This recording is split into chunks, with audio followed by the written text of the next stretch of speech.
last Monday. There was a stolen car. The person who stole the car is Mr. Donnie Lee Stevenson from Independence.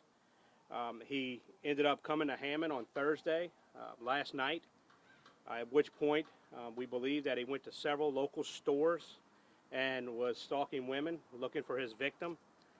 He ended up at the Target in Hammond at Hammond Square Mall. He followed a victim out to their vehicle, held him at gunpoint, kidnapped him, forced him into their vehicle, and then drove him around and ended up committing a sexual assault on this victim. Upon completing his crime, he made her drive him back to the Target, at which point she pulled out, came across some citizens. She flagged them down. They began giving her assistance. They came across one of our police officers who was out patrolling. They flagged him down, told him what happened, at which point we went to North Oaks Hospital, and she was seen by medical physicians.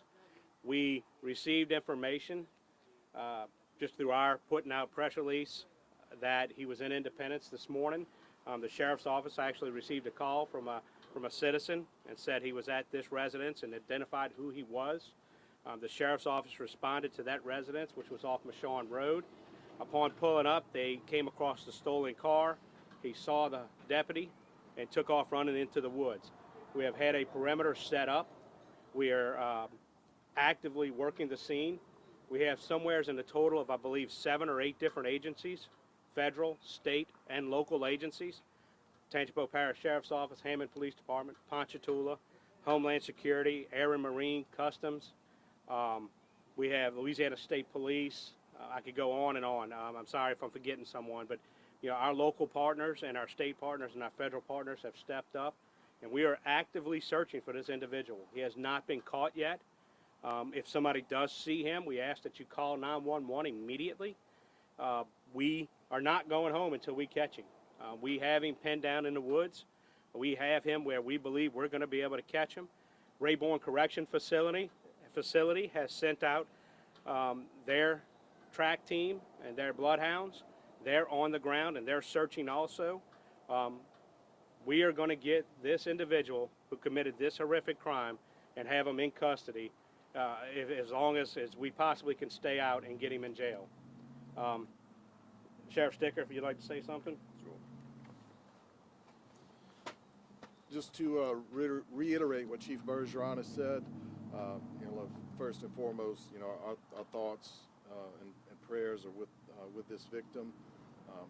100% we are on top of this, and we aren't going home until this individual is brought into custody.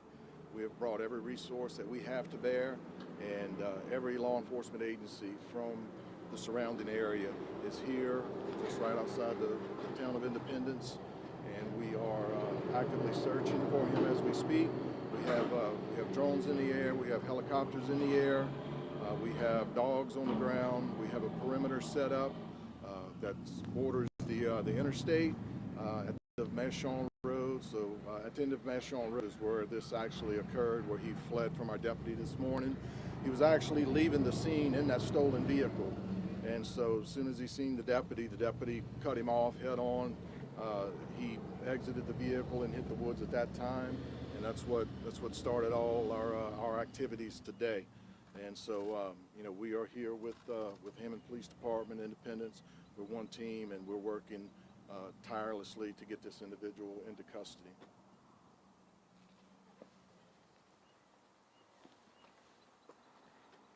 Is there any questions? Is there anything we could clarify in reference to this incident? I will tell you this was a random victim. We do not believe that they know each other. We believe that he preyed upon his victim by following him around a store until he picked that person as being the person he was going to victimize. We believe that he actually followed behind several other women earlier in that evening, but for some reason he chose this one. And as the sheriff said, our thoughts and prayers go out to this family and this lady that this happened to. This is such a horrific crime, and as the sheriff and myself both have young daughters and have daughters, this is something that has rocked us as a law enforcement community, as a regular community, but I can only imagine what it's done to the family. So we ask again, the public, if you come across this individual, first off, treat him as if he's armed and dangerous. He did have a weapon when he committed this crime. Do not approach him. Call 911. You know, we are everywhere, so we're going to be in Independence. We really appreciate Frank Edwards. We've taken over his police station today, and we've been running operations out of here. But we appreciate the cooperation and the support of all of our agencies and our you know our law enforcement family that's really just stepped up and come out and like the sheriff said and I said earlier, we're going to do everything we can to get this individual in custody as fast as we possibly can, and we're not going to stop until he is in custody. Chief, can you clarify where the kidnapping and rape took place, and also what is the condition of the victim? So the victim went for medical attention. We're not going to discuss her condition at this point. I'm not going to discuss somebody's medical situation, but what I will say is it occurred at the Target in Hammond is where the kidnapping occurred. They then drove off. He forced her to drive off into some undisclosed locations that we're not releasing at this time, but he did make her drive off, at which point, upon leaving that area of the Hammond Square Mall, is where the crime committed, the sexual assault. Where is the perimeter where y'all are searching located? Our perimeter is basically Michon Road. It's old US Highway 51 is kind of part of that, as well as Highway 40 and I-55. So if you would have had I-55 north from the exit 40, we're kind of up in that area there. I know we as media want to always get the best pictures. We ask y'all not to interfere with our setup and what we have going on, because we want to make sure that the dogs don't lose track and they can attempt to get this guy in custody. Does the suspect have any crimes on his record that he's been convicted of? The suspect is 18 years old. I will tell you that as his adult rap sheet only has one charge on it, which is illegal possession of stolen property, which he received in January of this year. But obviously we can't give juvenile crime sheets or anything like that out, or crime stats. And you said y'all were alerted by a resident of his whereabouts, or someone that knew him?